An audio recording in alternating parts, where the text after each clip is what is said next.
Here we go. Look how cute this slide thing is. PowerPoint. It looks like a brick wall and someone slapped the logo for chapter 3 on it. Yeah. Okay. I need to get a hold of myself, people. I ordered new jean shorts from Amazon. I like the way they feel. I like jean shorts. I also wish I had a jean jacket. But it's summer. There is no time for jean jackets. All right, so today we're going to talk about, chapter 1, we talked about, or I guess topic 1, we talked about what scientific inquiry is. Topic 2, we talked about ethics. Now, topic 3, I'm going to give you guys a general overview of how research works. And then topic 4, we're going to get a little deeper. Topic 5, we're going to get more specific. Topic 6, 7, 8, 9, 10, 11 will remain at that same level of specificity as we end off the semester. But here we are. General issues in research design. So that is, how do you make your study? How do you design your study, right? You have different types of studies. How do you design it? Clickety clack. All right. So let's remember, science is the combination of logic and observation, okay? Does she know my wife? She teaches at a school. I'm not going to say what the school name is, so we don't get in any trouble. But she teaches at a school, and at this school, there was a parent who said, my daughter, or no, he actually said, no, my beliefs are that the earth is flat, and we shall not teach my daughter that the earth is round. And so now my wife has to tippy-toe for this guy's needs. I told my wife to be defiant. I mean, I get the logic of it, right? Like, look at Tila Tequila. What a name. What a name. What a wonder.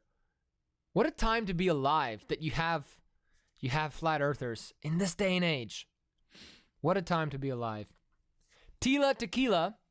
If you don't know who or what she is, I don't know. I know she had a show on MTV. Nonetheless, she's like, the earth is flat, bruh. Why are all the buildings in NYC standing straight up? If the earth was round, then some of these buildings would have a slight tilt, right? That's logical, even though it's not so. There's logic to it, right? If you say something is curved, then shouldn't there be a tilt, right? So I get what she's saying. There is logic to it, but observation teaches us differently, Tila Tequila. Observation, which is what we're going to talk about for the rest of this semester, is collecting data, right? And analyzing that data. So there's this documentary about flat earthing, right? Flat earthers or whatever. These fools tried to use real science to prove that the earth was indeed flat. And they used this laser thing and this light and whatever. Turns out they proved the earth was actually round, or at least curved. Right? So sometimes an argument might make logical sense, right? If things were standing up on a curvature, like on something that was round, there would be some curvature, right? There would be some skewness, right? So that makes logical sense. But when you systematically observe it, when you use a scientific method to say, okay, let's see if we can actually observe this logic in the real world. When you do that, you're like, oh, you know what? It is at a tilt. It's just the human eye can't see it because it is that slight, because the earth is so much bigger than we expected it to be, that it's hard to see that curvature with the naked eye. You need to go up way higher to see it. Unless you use a laser. Or unless you do the old trick that they did back in the frickin' way back, where you get on a boat, You sail one direction, you keep an eye on the horizon. As you see certain landmarks fall below the horizon, you can then make the assumption that the Earth is indeed curved. So yeah, we live in a world where you have, yes, flat earthers and anti-vaxxers and whatever else weird stuff, man. The reason why I think that we have all these problems today with all of this pseudoscience and conspiracy theories and turning the COVID-19 crisis into what I believe type of situation is because of two predominant reasons.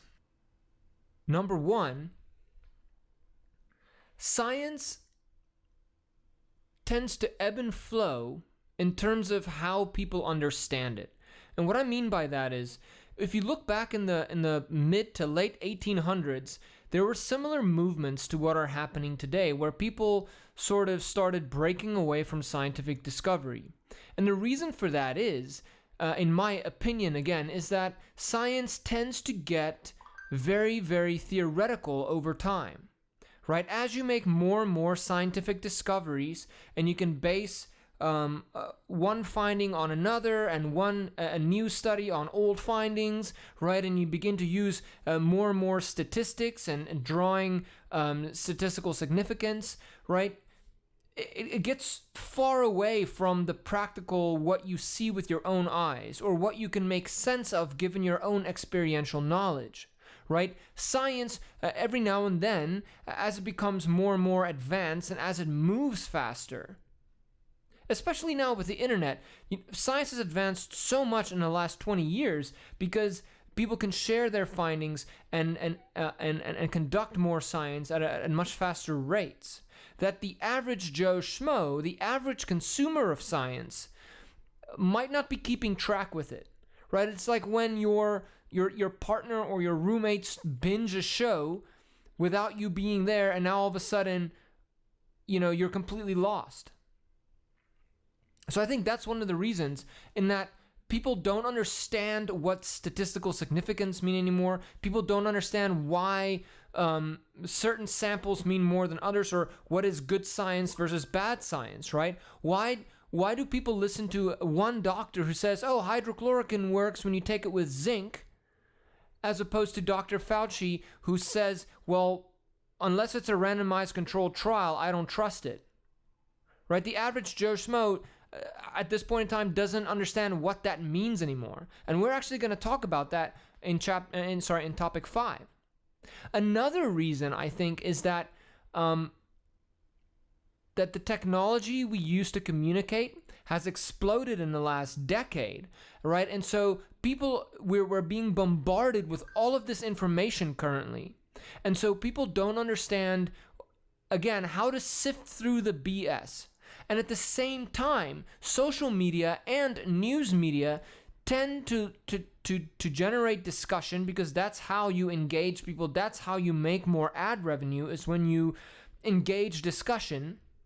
And so by giving this pseudoscience perspective a voice, you sort of put the scientific perspective, which is based in hard systematic fact, versus the pseudoscience, the person who uses their experiential knowledge, some anecdotal knowledge, and whatever just sort of makes sense for them, whatever is a good argument, that you put them on the same level to have an argument. And so consumers see that as, oh, I can pick one of these things to believe in. And you know what usually is easier to believe? The thing that's more simple, right? When a presidential candidate says, we need to build a wall because people are coming into our country, right? Versus, well, we might want to revisit the Affordable Care Act and maybe try to see how we can stimulate the economy by addressing the looming student debt bubble, right? Out of those two things, the easiest thing to understand for average Joe Schmo is, oh, people are coming in, build a wall. Right? It seems on the face of it more commonsensical. I don't know if that's a real word. But that's, in my opinion, why you have this resurgence of the flat earth movement, anti-vaxxing, and why people are taking mask wearing as like an option. Oh, I believe in not wearing a mask. Well, I don't care what you believe. Science says you're wrong. But at the same time, right? Science, the average person no longer understands science, and at the rate at which Republicans are defunding schooling in this country, it's only going to get worse. Okay.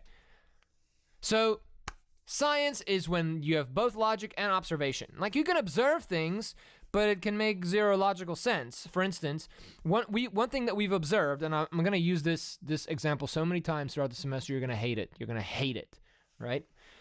One thing that we've observed is that house fires and ice cream sales are related, right? So when there's an increase in ice cream sales, there's also an increase in house fires. Like, that has been scientifically observed, right? But there's no logic behind that. It's like, well, do you buy more? So when you buy more ice cream, you burn down houses? Or when you burn more houses down, you get more ice cream, right? There's no logic there. So what they actually did was what they found was, no, it's both occur in the summer. Summer is the independent variable there that's actually changing both of those dependent variables, right? So the logic is then, no, it's summertime, right? So you need logic and observation. Just because you observe a relationship or an association or a correlation between two things, it still needs to make logical sense, right? If you just have logic on its own, then you're tila tequila, right? Believe the earth is flat. If you just have observation on its own, then you might think, oh, the more ice cream I eat, the more houses I can burn down, right? Weird logic. So you need to have both. Both make good science. But when it comes to research methods, the topic of this class, we're going to be focusing on observation. Click. So what is a theory? Well, a theory is just like a form of logic. It's a systematic way of explaining any aspect of life, right? One of my favorite theories in criminal justice or in criminology is routine activities theory, which is this broski right here, all right? Routine activities theory is so cool. Routine activities theory says we don't need to worry about, what happened to someone in their childhood, or how poor someone is, or how rich someone is, or how strained they are, or blah, blah, blah, blah, blah. All we have to worry about is, are they motivated to commit a crime, right? Are they do they have whether they have psychological problems or sociological problems or not, doesn't matter. Are they ready to commit a crime? At the same time, is there something for them to steal or smoke or stab or whatever? Is there a suitable target? And then, is there an absence of somebody that can stop that from happening? So routine activities theory, what is so amazing about this theory is that it goes far away from like the offender, and it just focuses on the offense, right? That focuses on the situation. What type of situation would facilitate crime? And routine activities theory says when you have these three ingredients that come together in one situation, when there is a likely offender or a motivated offender, when there is a suitable target or victim, like a joint or a knife or not a knife, or an old lady with with a purse walking around, right? And there's no one there to stop that crime. Well, crime might occur. The good thing about this theory is that you can apply it to all crime. You can apply it to across time and space, and it allows us to be optimistic about preventing crime. You get some of these theories where you're like, oh, great. So you're pretty much saying someone is screwed the moment they're born, or someone, if they had a horrible parenting for the first couple of months of their lives, they're pretty much there's nothing we can do. Well, the good thing about routine activities theory is it's like, oh, we just need to increase the capable guardian, or we need to harden the target. And then we don't have to worry about offenders, right? If offenders just cannot commit crime, if there's no opportunity for them to commit crime, then there's no opportunity for them to commit crime. So it doesn't matter how motivated they are. So that's a theory, right? This theory is something that it's like a system of logic, right? It says in many situations when this occurs and this will happen, right? It gives us a general view of the world, right? And routine activities theory gives us a general view of crime and when it occurs. Now, a hypothesis is when you're like, okay, I believe in that routine activities theory. So, I were to put up a bunch of CCTV cameras everywhere, a bunch of cameras, right? That would serve as a capable guardian, because when people see they're being recorded, they might be like, oh, that might increase the chances of me getting caught, right? That might increase capable guardians. It might even make any targets harder to victimize. They call it target hardening. So your hypothesis then is when you're like, if I increase CCTV in Evansville, then I will reduce crime. It's an if-then statement that is specific based on this general theory, right?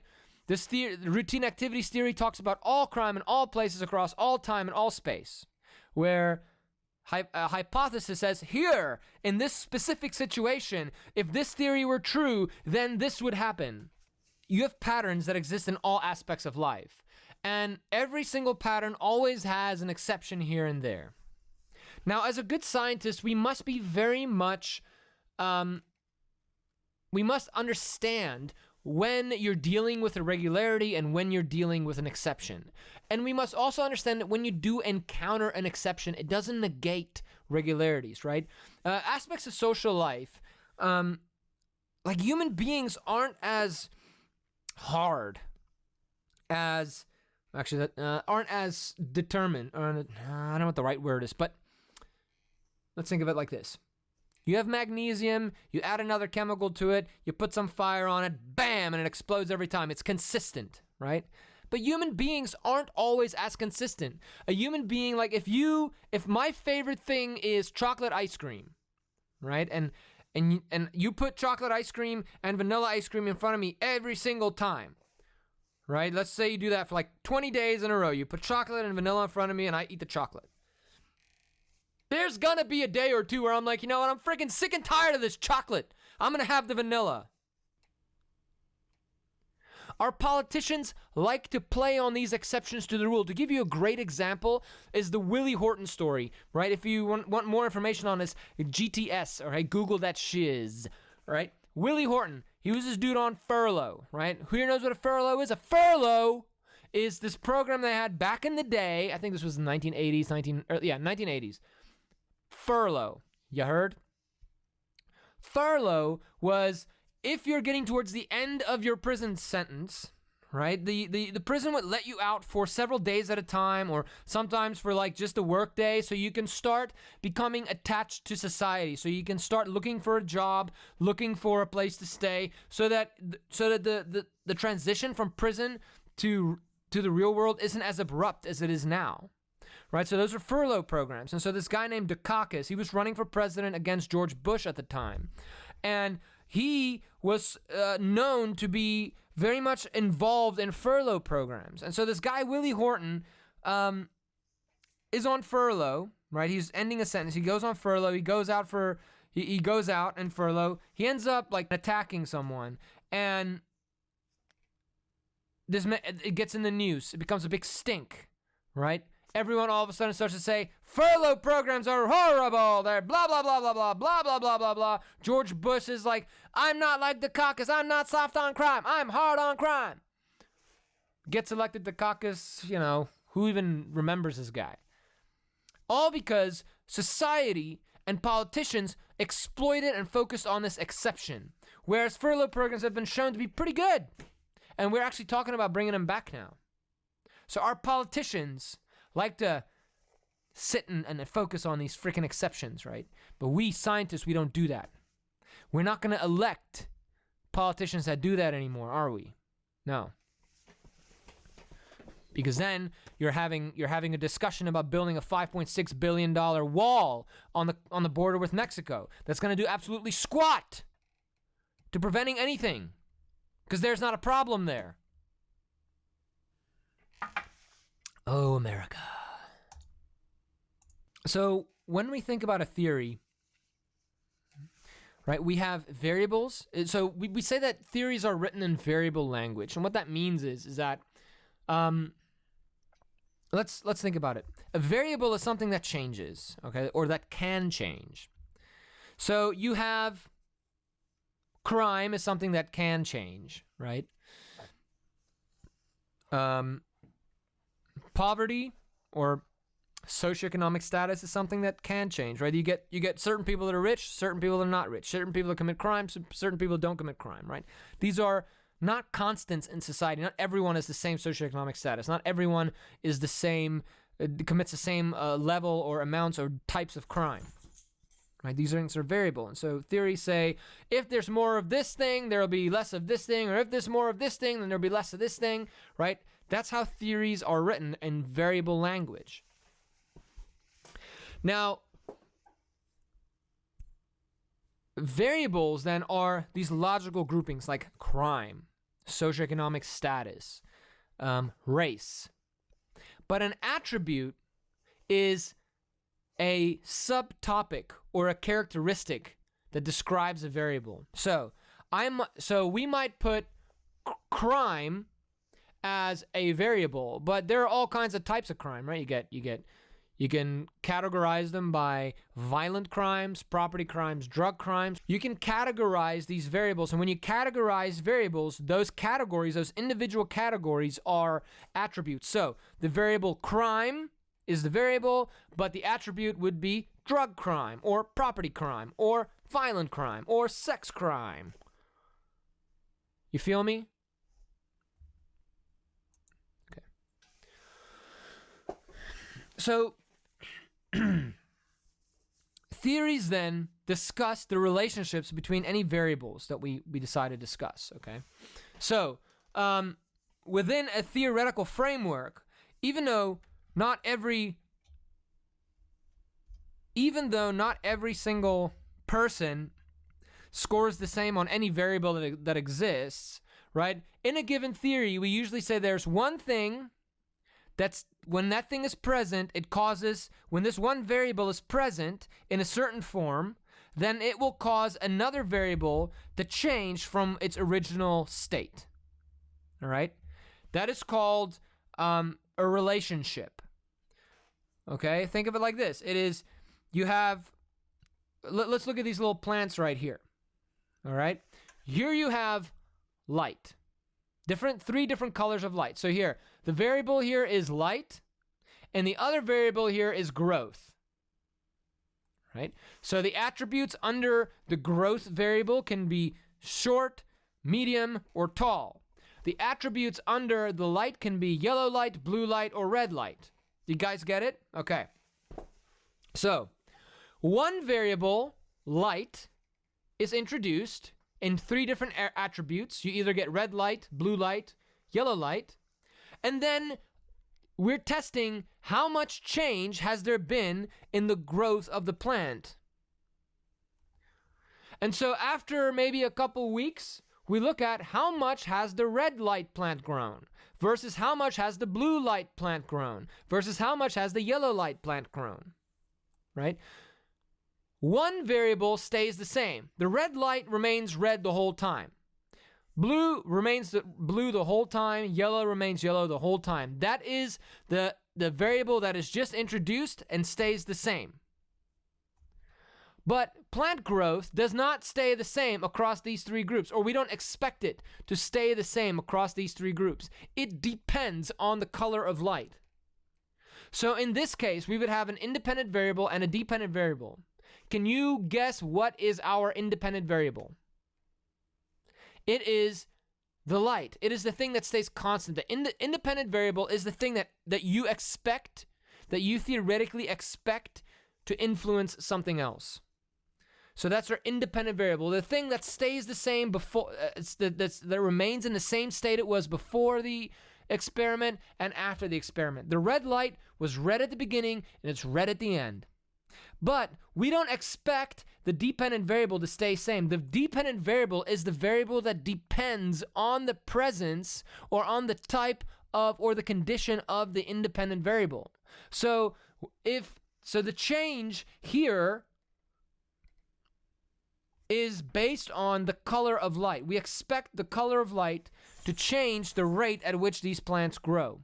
So the thing that we expect to change is always a dependent variable. So the good way to remember it is that the dependent variable depends on something. That's the thing that we expect to change. Whereas the independent variable is the thing that influences. So influence, independent influence, dependent depends.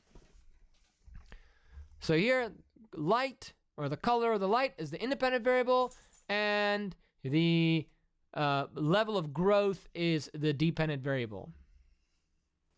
All right, so there are three types of inquiry, or three ways to approach learning about something that can impact how we design our study.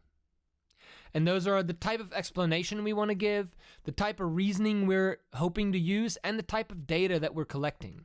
And so we'll go over these in more detail. So you can have an ideographic or nomothetic way of explaining something. So an ideographic explanation is when you look at one or a very few amount of cases. So maybe I go to one police agency and I study the implementation of body cameras there, right? I don't get to learn how body cameras have been implemented across the United States, but I get to see how one place did it, and I get to get a very intense and detailed, in-depth, rich look at how body cameras were implemented there. It's a single case or a situation, and it gives me a full, rich, detailed understanding. Whereas a nomothetic explanation is where I get partial understandings of many cases. So maybe I send out a survey to every single police agency in the United States, but my survey, right, it only asks 20, 30 questions on it, maybe, right? And it only asks questions about things that I might have anticipated. So I won't get a 100% full understanding of what happened at every single one of these agencies, but I'll get a partial explanation of many cases. So I can look at trends and similarities and blah, blah, blah, but I don't get as full, rich, detailed understanding that I might get using ideographic explanation. So there's room for both of these, right? Nomothetic, I would say there's probably much more nomothetic research out there than ideographic, but those are the two types of explanations you can give. Now, you also have to understand, as we talk about these two types of ways of explaining things, is that nothing is ever 100% nomothetic, nothing is ever 100% ideographic. These are academic or theoretical extremes that academics have created to help us understand and categorize the ways we can try to give explanations. In reality, studies that have actually occurred or that are going to occur probably fall somewhere on a spectrum between these two theoretical extremes. Do you understand what I'm saying? You get some studies that might be a little bit more middle of the road, but for the most part, to help you understand that there's these two ways that we can explain things, and that is ideographic or nomothetic. Both are useful. Both have a room in science. Some people might say ideographic research is lame, right? Other people might say nomothetic is lame. Well, those people are just haters, and haters are always going to hate. One thing I'm going to quiz you on a lot is the difference between inductive and deductive reasoning. All right, this is very important. It's something that you need to take away and sort of remember as you move forward with your career. So this is the type of reasoning you're using, and the type of reasoning you use can impact the type of research that you're doing. So inductive reasoning is when you're going from observation and you're learning and you're creating a theory based on something that you've observed, right? It's usually used when you're generating new theories about the world. They call these grounded theories. Then deductive reasoning is when you're taking a theory that already exists and you want to see, how does this theory explain a specific situation? Deductive reasoning. So let me give you an example, right? I'm sure you guys all know the whole story of Charles Darwin, right? Now, this is, I'm not using 100% fact here as I explain this, right? I'm just going to use very general a general way of explaining this, but just take this more as like a story, all right? That's based in fact. So one thing I do know is that Charles Darwin was sent to, I think, the Americas, and his job was, as a cartographer, was to sort of help map out the coastline of, I think, the Caribbean and Latin America. I think that was his job. That's why he was there.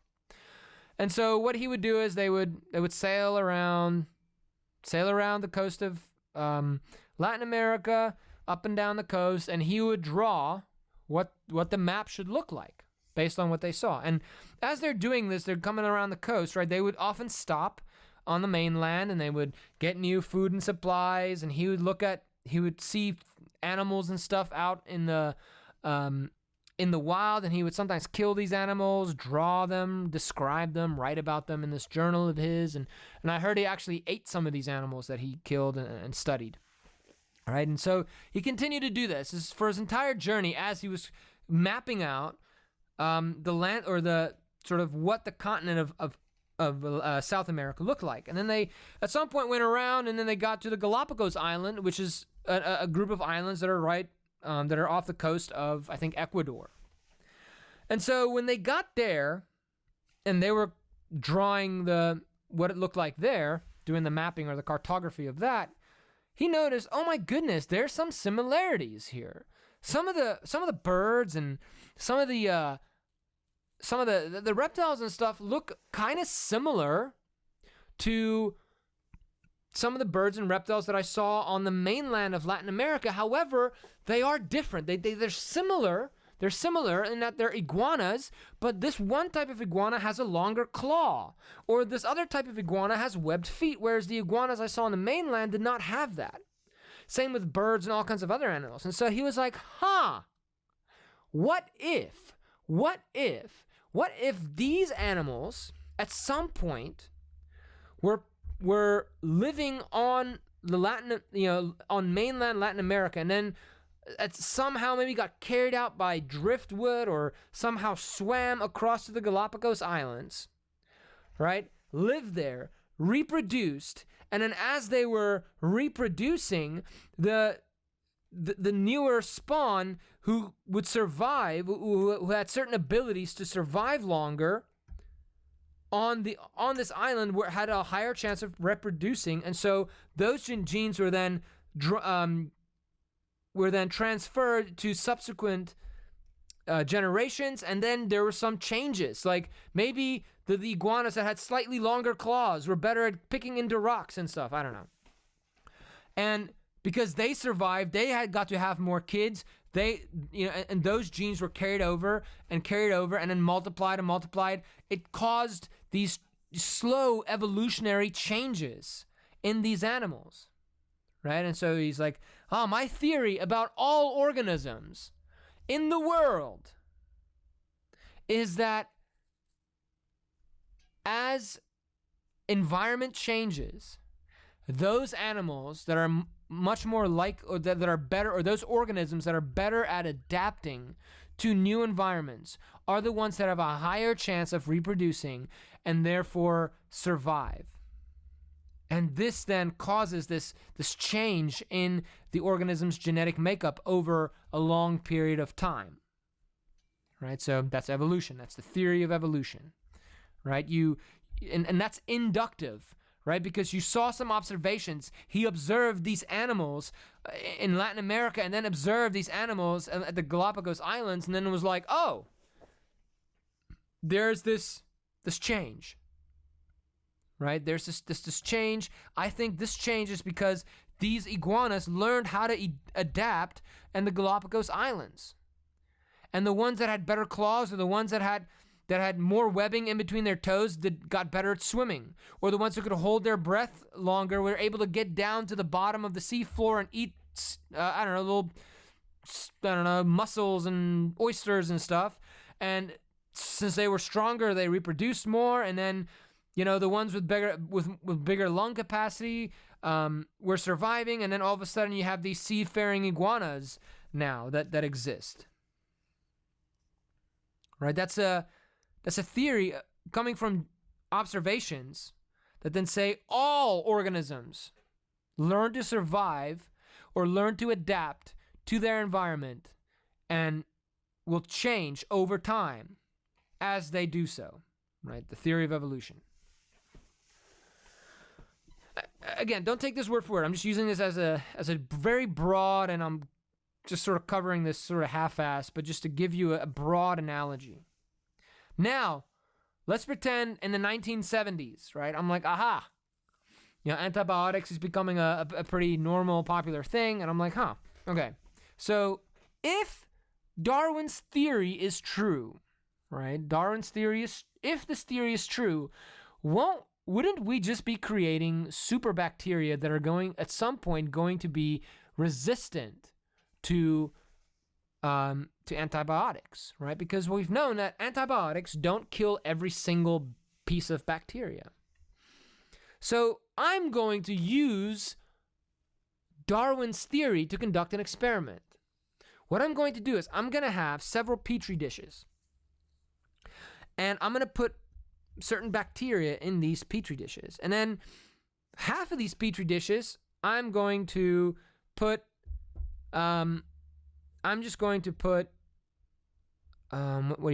antibiotics in them and see what happens, right? So does the experiment, round one, put the antibiotics in, kill 99% of the bacteria, but 1% survives. Then you're like, oh, cool, I'm going to take this bacteria, put it in a new petri dish, right? And then take a piece of bacteria from the control group, put them in a new petri dish, and see what happens. They reproduce, the petri dish becomes full of bacteria again, introduce the antibiotics again, right? Now, you kill 88% of the experimental group, right? You're like, all right, take the few that survive, put them in a new petri dish. Same thing, you keep on replicating, and now it's 77% the next time. Then it's 66% the next time. Then it's 55% the next time. Next thing you know, the antibiotics is doing nothing, to the point where the next thing you know, the antibiotics is actually helping the bacteria grow. They're actually thriving on it, compared to the control group that hasn't received anything over time, right? They're just at a certain level of growth, whereas now when you introduce the antibiotics, they grow way stronger and faster than the control group, right? That is an example of deductive reasoning, because now this experimenter thought of Darwin's theory that was based on, what he found at the Galapagos Islands. He made this theory about the whole world, and then this scientist in the 70s says, if Darwin's theory is correct about all organisms in the whole world, then it would also be the case with bacteria. Then if you were to give antibiotics to bacteria, over time the bacteria would become resistant to antibiotics. Let me test this, right? That is deductive reasoning. That's going from theory down to confirmation of that theory.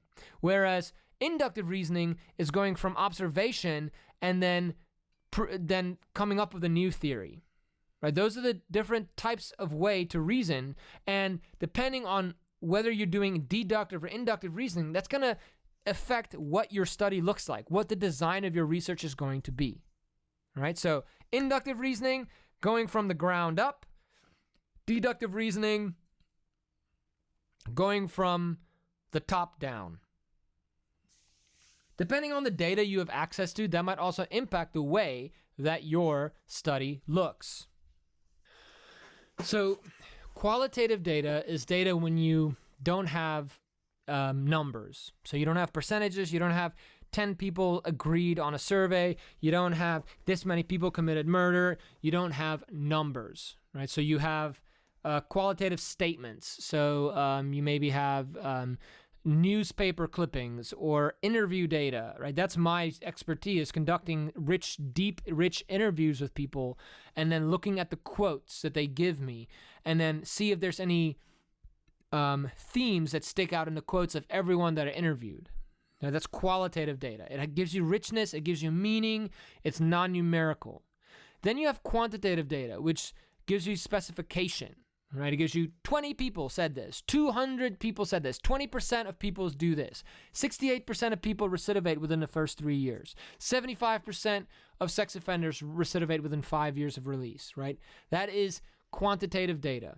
That is probably the majority of criminal justice research is quantitative, but a lot of us also conduct qualitative research. And a lot of studies these days have both quantitative and qualitative data, and we call those mixed methods data.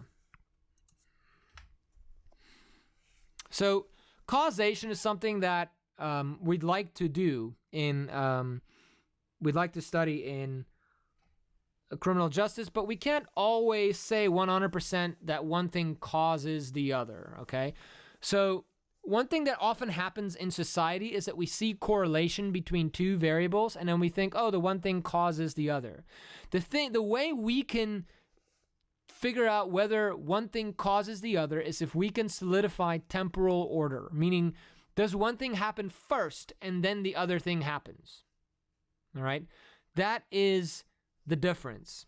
Does the one thing happen first and then the other? Not do they occur together at the same time, but what happens first? Then you can say, well, the one thing causes the other, if there's correlation and temporal order. So I'll go back to the ice cream and summer. Oh, sorry, ruined it. The ice cream and the house fires example.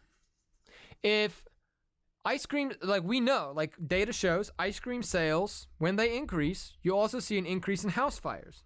And that is not because ice cream's sales causes house fires.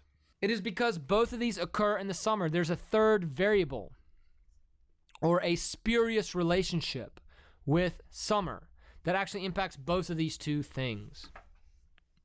So because this correlation does not mean it's causation. Causation is when the correlation exists, there's no third variable, and there's temporal order. One happens before the other.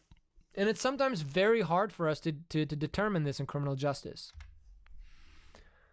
So we're going to talk more about validity later on.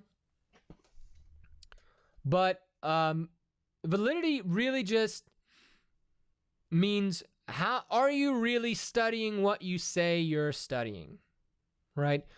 Is this really the case? Are you actually studying what you're studying? You watch this documentary, it's on Netflix, it's called Super High Me, right? You got this comedian, his name is Doug something. He's really not that funny, and all he does is just smokes a bunch of weed, okay? And so what this guy did was he said, okay, so he smokes weed every day. He's like, I'm going to quit smoking weed for 30 days, and then I'm going to smoke weed again for 30 days, and I want to see how that impacts my life. And so he quits smoking weed for 30 days. Then he takes the SATs, or the ACT, one of the two. I think he took both, or just one. Let's pretend he took the SATs, all right? Which, by the way, we already know is not a good that doesn't really determine your intelligence or your ability that much.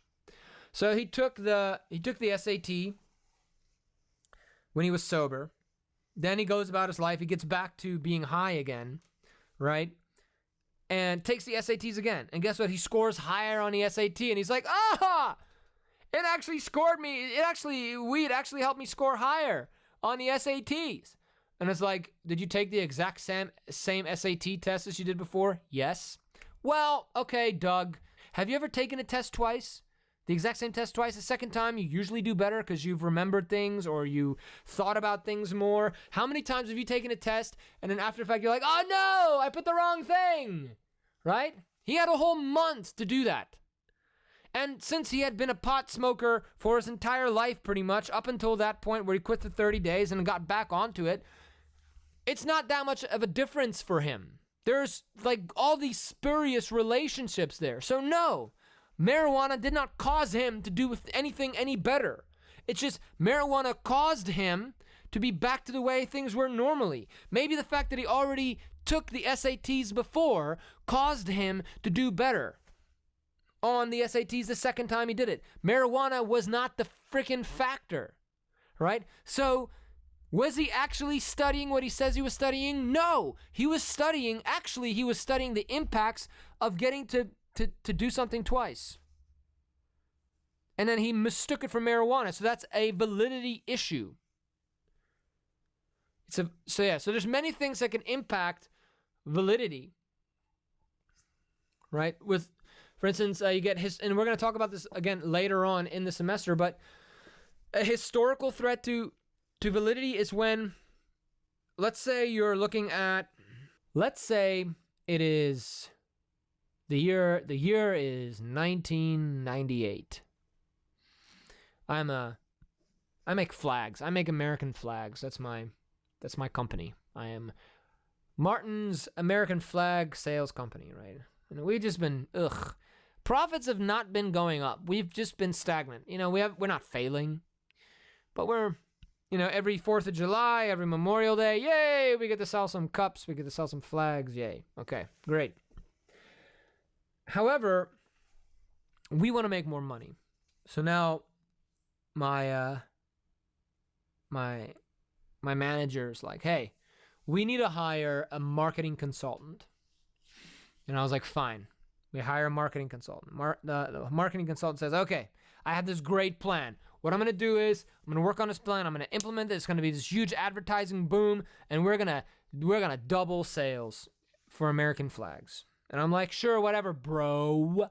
Go ahead, do it, right? So now the year is 2000. The year 2000 started. We're just starting the campaign. The campaign lasts until about the year 2002. Now my marketing consultant's like, okay, I'm going to collect the data on our flag sales. He looks at it. Boom, in 2001, holy bananas. We're selling a whole bunch of flags. Yes, my marketing campaign worked, the marketing consultant says. But what really happened there? Right? What actually impacted American flag sales around in between the year 2000 and 2002? Well, those of you who don't remember or weren't really born or whatever, in the year 2001, right after the 9/11 attacks, President George W. Bush at that point said, hey, everyone should put an American flag out. We should be waving our flag proudly to show these terrorists that we do not care. In fact, people bought American flags and cups and whatever. And I mean, even my family, we're not even American. Boom, had an American flag, chilling, right?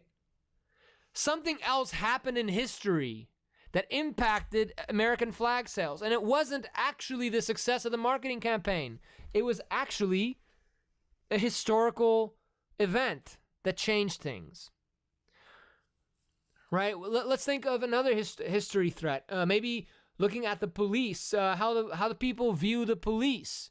Right? The whole Ferguson thing happens. Right? That might change the way people view the police. So if I'm testing a new police legitimacy program in 2013 all the way through 2015, all of a sudden I'm like, oh my gosh, it had adverse effects. Well, it's like, no, the entire society was a little harder on the police after Ferguson happened. Those of you who don't know what happened in Ferguson, Missouri, Google it. You should probably reconsider being a criminal justice major if you don't know about the Ferguson event. So if you're sitting there like, I don't know what it is, Google it. Okay. Another validity threat is the interaction effect of testing, right? So let's say, so an example of interaction effect of testing is when you do a pre-test and a post-test on something, and the pre-test clues the person taking the subject into what is going to be tested the second time. So you might do a ride-along survey. You might give someone a survey before they take a ride-along about how they feel about the police. Right? Now, before they took that survey, they didn't know to think about their feelings of the police. So they took that survey and they took it cold. Now they know they're going to be surveyed again, and they know that you asked about their overall perceptions towards the police. So now, while they're doing the ride-along, while they're receiving the treatment, right, they're thinking, oh, they're going to ask about my overall feelings of the police. Let me put some extra thought into this, right? Let me really focus on this. And then you measure them the second time, and now they know they're expecting that question. So how much of the answer that they gave was actually because their feelings, their thoughts or feelings improved about the police or changed, and how much is that because they knew that that question was going to be asked for them and they started thinking about it. And then when you think about it, that's another factor. Those are other factors now that are shaping their overall view of the police. Another thing that's important to understand is, what are we analyzing? And that'll also shape our design. Like, what are we actually looking at? What are we studying? So in criminal justice, we can study people or individuals, right? Victims, defendants, offenders. And if we focus just on individuals as our units of analysis or what we're studying, that will shape the way that our design looks. We can also look at groups of people. So when you're looking at multiple individuals who share the same characteristic, like a household, right? What's our household income, right? Gangs. You can also look at formal organizations, which are prisons, police departments, field offices. And then we can look at social artifacts. So a social artifact is anything that human beings, through their behavior, produce. So it can be tweets, it can be photos, it can be stories, it can be comic books. I remember there was this guy that I did when I was in grad school. He was working on his master's while I was working on my PhD. And for his master's thesis, he looked at how violence was justified in comic books. And so he ended up reading a bunch of DC and Marvel comic books, and then looked at the violence, the amount of violence that the good guys used versus the violence that the bad guys used, and then saw how it was justified. And I think he and other studies have also affirmed this, found that when good guys use violence, it's often way more violent than the bad guys. But that's justified and seen as good by society in the way that it's framed. Right? I don't want to know what people, like, let's say, like, 150, 200 years from now, people want to learn a little bit about, what was life like in 2019 or 2013, whatever. In that era, right? The millennial era. What was life like? And they look at tweets, see what the crap people were tweeting at. Oh my goodness. What were people hashtagging back then? What are tweets going to say about us? What if people discover all this flat earth shenanigans? What are they going to say? Oh, a pretty large subsection of people back then believed the earth was actually flat, and that not vaccinating your kids is going to be a good thing. They also thought, immigrants rape and kill everyone. What a weird bunch. Social artifacts are products that we create as human beings. It can be any sort of art. It can be written. It can be prose. It can be songs. It can be anything. It can be Disney movies, social artifacts. And so as researchers, we will change the way our research is designed based on what our units of analysis are. If we're doing individuals, well, we can do surveys or interviews. If we're doing groups, well, we might do observations. We could still do some interviews, maybe some surveys. If you're doing organizations, same thing. You can do some surveys, some observations, maybe interviews. You can maybe look at official agency-created data, like secondary data. And if you're doing social artifacts, it's mostly going to be like a content analysis, and you're not really going to be interacting with too many people face-to-face. The time dimension also impacts what our study is going to look like. So you get either cross-sectional or longitudinal studies. So cross-sectional is when you just survey someone once, right? You get a snapshot of then and there. You don't get a long understanding of what people are doing. A longitudinal view is when you're looking at, you're following people in some way, or you're following some sort of a whatever your unit of analysis is over time. So you stretch it over a longer period, whereas with cross-sectional, you pick up data once. But with longitudinal, you spread it out over time.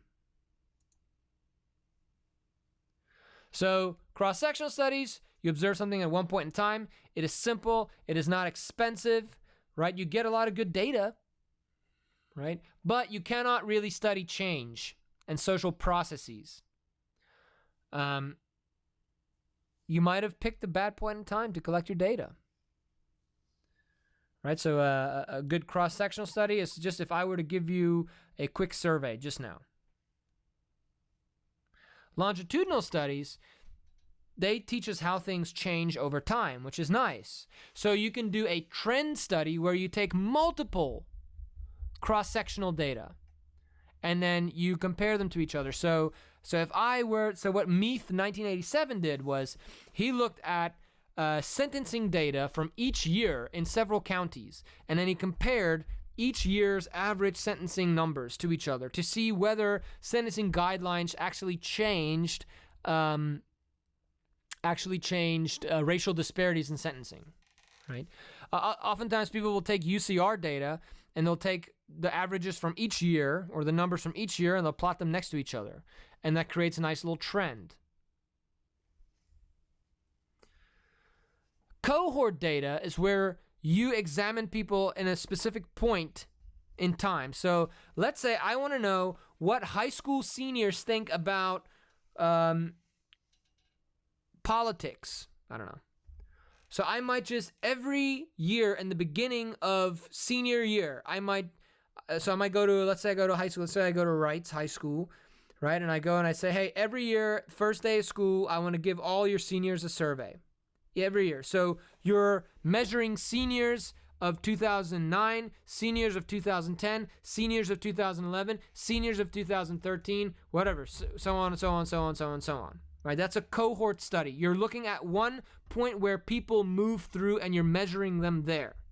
Whereas a panel study is where you take people and you follow them and you collect data from them over time. So I might put I might find these 5-year-old kids, and I put some of them in a mentoring program that they have to go through for the next 10 years, right? Or no, it's a mentoring program they go through. It lasts about 3-4 years, and then they move on with their lives. But then I follow these children for 20 years to see how, so I interview them once a year to see how their perceptions of something have changed or how their offending has changed over time. That's called a panel study. So trend studies where you take multiple cross-sectional data and you sew them together to form a trend. Cohort is where you study people as they come through a certain point in life, whereas panel is where you follow certain people throughout their lives. And that concludes our Topic 3.